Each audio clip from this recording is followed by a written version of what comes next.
Assalamualaikum warahmatullahi wabarakatuh. Alhamdulillah alladzi 'allamal Qur'an khalaqal insana 'allamahul bayan wa faddala habibahu 'alar rusuli bi inzalil Qur'an wa karrama ummatahu ala sa'il umam bitilawatil Qur'an.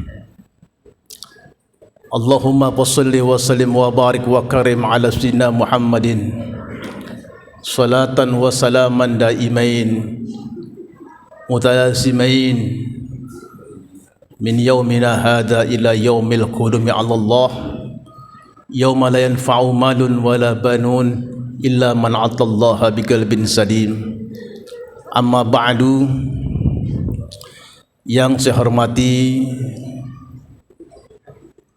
Ketua Dewan Kemakmuran Masjid JGC, Bapak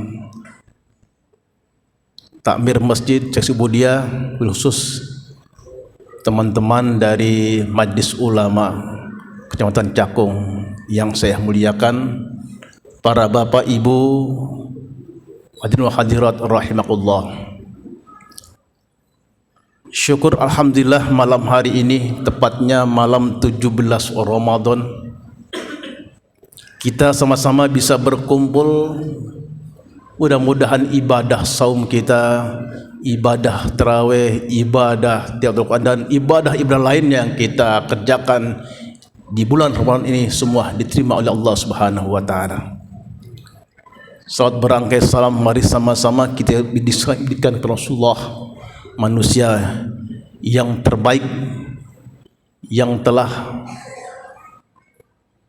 mengarahkan manusia menjadi manusia, yang memanusiakan manusia. Beliaulah ilumitas panjang masa Nabi besar Muhammad sallallahu alaihi wasallam. Bapak Ibu yang berbahagia, tema kultum pada malam hari ini yaitu merespon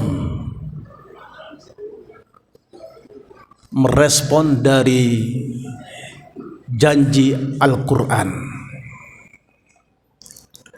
Adalah kita maklum bersama bahwa Al-Quran merupakan rangkaian ibadah yang begitu syarat dengan pahala. Membacanya, melihatnya, memegangnya sudah berpahala. Namun Al-Quran yang begitu suci dan mulia, yang dijaga langsung dari Allah, dalam statementnya inna nahnu nazzalna dzikra wa inna lahu lahafidun. Kami, kata Allah, yang menurunkan Al-Quran, dan kami sendiri yang akan menjaganya. Walau banyak orang berupaya, bukan hanya tahun-tahun ini, tapi jauh sebelumnya, orang-orang yang benci dengan Islam sengaja merubah, mengurangi ayat demi ayat Al-Quran dengan tujuan dan maksud tentu dengan keinginan mereka. Dahulu pernah terjadi dan sampai menggegerkan dunia, khususnya Indonesia. Di situ ada ayat wa may yabtaghi ghairal islami dina fala yuqbala minhu wa huwa fil akhirati minal khasirin. Datang orang ini, dibuang kalimat ghairu, sehingga terjemahnya siapa orang yang menghendaki Islam sebagai agama tidak akan diterima oleh Allah dan besok hari kiamat menjadi orang yang merugi. Dibuang kalimat ghairu sehingga merubah makna. Namun Indonesia banyak para ulama yang hafal Quran, banyak hafidhul Quran, sedikit saja dibuang, ulama langsung teriak bahwa itu Quran salah cetak dan itu salah, harus dikembalikan, harus ditarik dari peredaran. Ini yang dimaksud dijaga oleh Allah. Rupanya nggak sampai situ. Ketika kalau orang membuang ayat, membuang kalimat, membuang huruf ketahuan, sekarang dirubah modelnya, dirubah terjemahnya. Kita masih ingat dan kenangan tatkala terjadi suksesi dalam kepemimpinan gubernur, rame dengan surat Al-Maidah.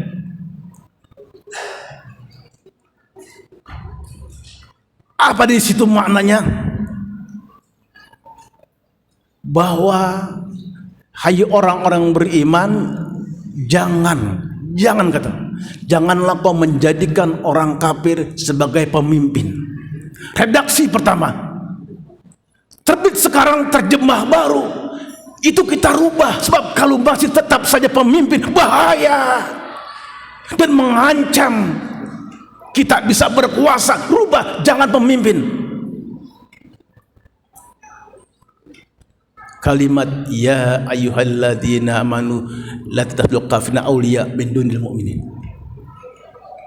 Kalimat aulia yang jauh sebelumnya diterjemahkan sebagai pemimpin dirubah menjadi teman sejati. Banyak dibagikan, ya. Quran gratis dibagikan, di setiap masjid dibagikan. Ternyata di situ sudah dirubah terjemahnya. Yang tadinya adalah pemimpin dirubah menjadi teman setia. Banyak berupaya orang-orang untuk membuang bagaimana kita ini menjadi cinta dengan Al-Quran, serta memahami apalagi kita bisa mengimplementasikannya Al-Quran. Maka pesan Al-Quran kepada kita orang-orang yang beriman, bagaimana ayat demi ayat yang kita baca tidak hanya dalam debat kusir, dalam wacana-wacana, tapi bagaimana itu kita amalkan. Ayat yang paling sederhana, Allah berfirman, wa ma anfaqtum min syai'in wa huwa yukhlifuh. Siapa orang yang menginfakkan hartanya, pasti Allah ganti. Kalau ini sudah menjadi bagian dari keyakinan kita, merespon daripada pesan Al-Quran, siapa yang sedekah, yang infak, maka Allah akan ganti. Tidak perlu kita untuk teriak-teriak orang Islam di pinggir jalan membangun masjid. Tidak perlu pengurus masjid ada muter-muter dalam masjid, karena sudah ada kesadaran sosial, sudah ada kesadaran beragama bahwa infak, sedekah bukan itu mintanya pengurus, tapi kesadaran daripada jamaah dia berinfak. Kenapa? Janji dari Allah, apa yang saya infakkan akan dibalas oleh Allah. Ini harus kita menghayati benar, merespon benar bahwa ayat merupakan teguran untuk kita agar kita senang, suka bersedekah. Kan nanti feedbacknya, gantinya langsung Allah yang ganti, bukan dari pengurus masjid, bukan harus kita diekspos lewat media atau medsos, tapi langsung Allah yang mengganti. Tapi lagi-lagi ayat ini hanya sebatas bacaan yang kita baca rutin. Kita tahu itu, tapi belum sempat, belum ada keinginan kuat untuk kita bisa mengamalkannya. Kami dari MUI Kecamatan Cakung bersafari ke setiap masjid di Kecamatan Cakung untuk memberikan satu pencerahan beragama, memberikan pemahaman yang utuh bahwa umat Islam harus kembali pada Al-Quran dalam makna dia membaca, mengkaji tafsirnya, mendiskusikan dari intinya tafsir itu, dan pada akhirnya dia akan menjadi orang yang bisa mengimplementasikan daripada intisari Al-Quran. Bapak Ibu yang berbahagia, kami MUI Cakung tidak segan-segannya, tidak bosan-bosannya berupaya, karena Al-Quran ini, Al-Quran seperti nasi. Nasi kalau dia kumpul kepada tukang goreng, jadilah menjadi nasi goreng. Nasi kumpul kepada tukang pecel, nasinya pecel. Kepada nasi campur lagi ke tukang kebuli, di nasi kebuli. Artinya apa? Al-Quran ini bisa dibawa oleh orang yang punya tujuan dan punya maksud. Ketika ayat demi ayat dikumpulkan, tujuannya apa? Untuk mengebom, ini loh ayatnya. Maka Al-Quran jadikan alat untuk bisa mendoktrin agar orang berani mati demi untuk tujuan kelompok. Bahkan Al-Quran tatkala ada pada orang yang memiliki pemahaman yang sesuai dengan kelompoknya, maka disitu carilah ayat-ayat yang pas. Seperti dulu kaum Khawarij pernah mengatakan la hukma illa lillah, tidak hukum kecuali Allah. Maka Khawarij kala itu berkata, Ali bin Abi Thalib telah menyimpang dari Islam, maka dia harus dibunuh. Bayangkan, Sayyidina Ali mantu Rasul dijamin surga. Menurut persepsi pemikiran Khawarij, Ali sudah berpikir tidak lagi menghukum kepada Al-Quran, dia berhukum dengan cara sendiri. Maka kata kaum Khawarij, Ali harus dibunuh dia, karena dia sudah melenceng dari Islam. Betapa Khawarij waktu itu dia punya pemikiran membedah ayat sesuai dengan produk akal dan kemampuannya, sehingga orang yang berbeda dengan dia wajib dibunuh. Maka Ali harus dibunuh, Ali harus mati, karena dia sudah menyimpang dari Islam. La haula wala quwwata. Sungguh sangat mengerikan apabila Al-Quran dipegang oleh orang yang punya tujuan, punya kelompok, dan punya misi yang berbeda. Dan tidak sedikit tatkala Quran ada pada orang yang sengaja membuat sistem kelompok. Siapa orang ini yang tidak sepaham dengan kita, maka hukumnya musyrik, murtad, halal diambil hartanya, halal darahnya, halal segalanya, karena dia bukan bagian dari kita Islam. Kalau sudah kayak gini rancu. Jadi Quran ini bisa dipakai oleh siapa saja, tergantung tujuan dan maksud serta kelompok yang diinginkan. Sungguh sangat berbahaya.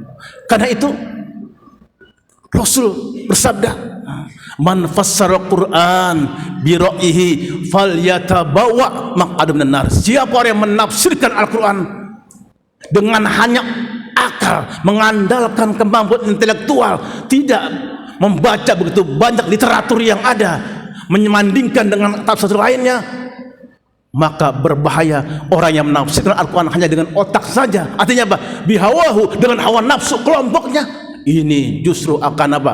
Kata Nabi, dipersiapkan tempat duduknya di neraka, dan ini sangat berbahaya.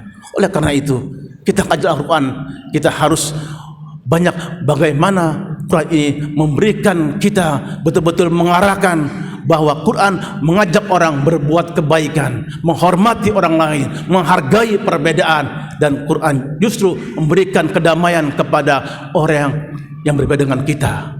Bukan kita mengkafirkan, memusyrikkan, apalagi mengatakan halal darahnya. Nauzubillah summa nauzubillah.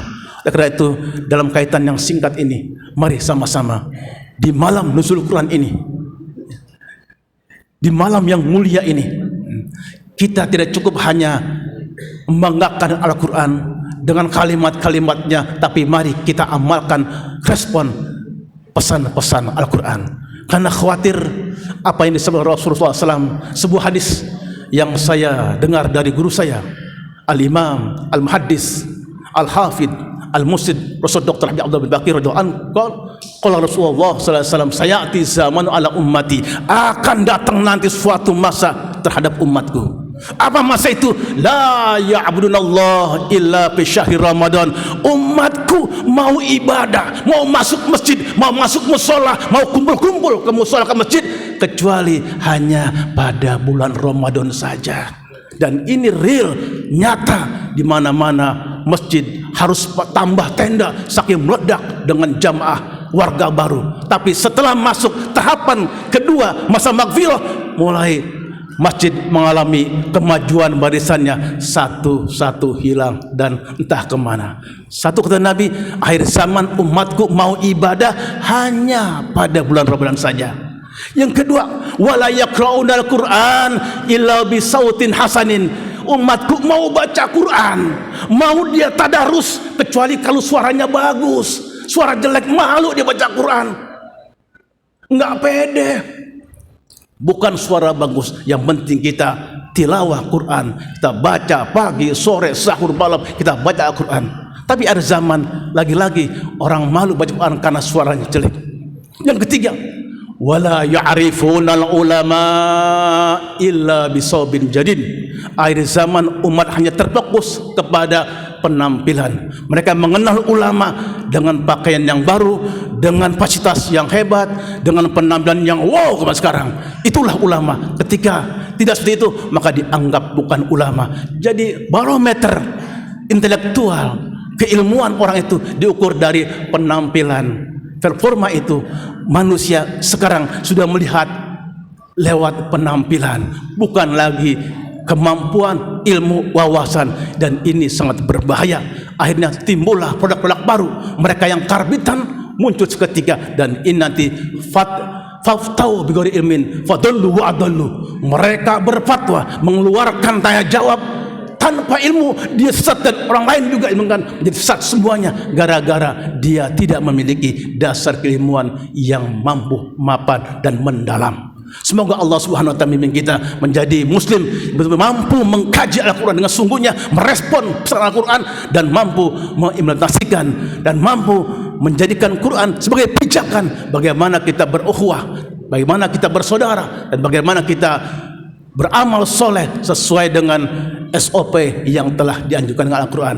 Mari yuk kita baca Al-Quran, kita kaji maknanya, kita perdalam kajian itu, dan kita amalkan dengan sesungguhnya, tanpa ada embel-embel lain, tanpa tujuan lain, tetapi hanya untuk semata-mata ibadah kepada Allah Subhanahu wa taala. Semoga ibadah kita kepada Allah Subhanahu wa taala, puasa kita, tarawih kita, terus kita semuanya diterima Allah dengan kemuliaan bulan suci Ramadan. Demikian dari saya senama pengurus MUI Kecamatan Tapung, dan ucapan terima kasih kepada pengurus masjid dan DKM masjid ini yang telah memfasilitasi kami bisa silaturahmi di masjid yang sangat indah ini. Semoga ke depan kami terus bisa silaturahmi, dan mudah-mudahan ini langkah yang baik untuk menciptakan ukhuwah, menciptakan silaturahmi yang konkret dalam bentuk saling watawasau bil haq watawasau bis sabr.